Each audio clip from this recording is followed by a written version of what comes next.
What's up guys? Nangyari ba ito sa motor nyo?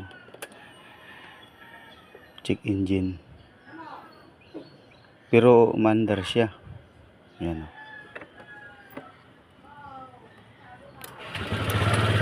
Umandar yung unit.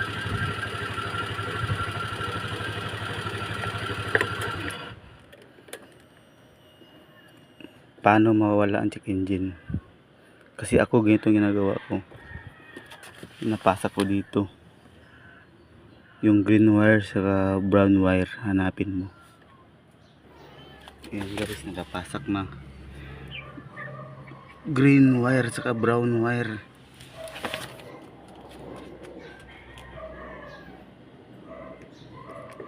Off natin, if full throttle, tapos iwan natin yung susi.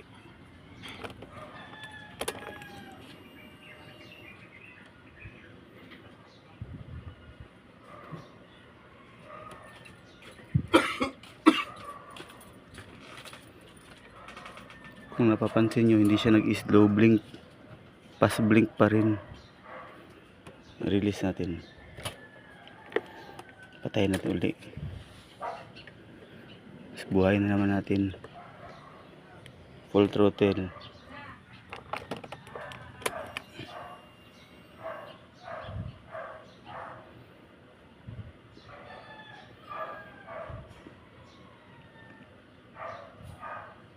Release, try natin galin.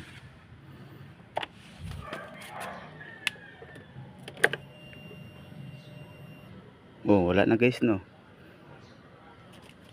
Yan ang gagawin nyo guys, gamit na kayo ng paper clip pag wala tayong diagnostic tools. Mahirap kasi patakbuhin ng motor, naka check engine. So guys,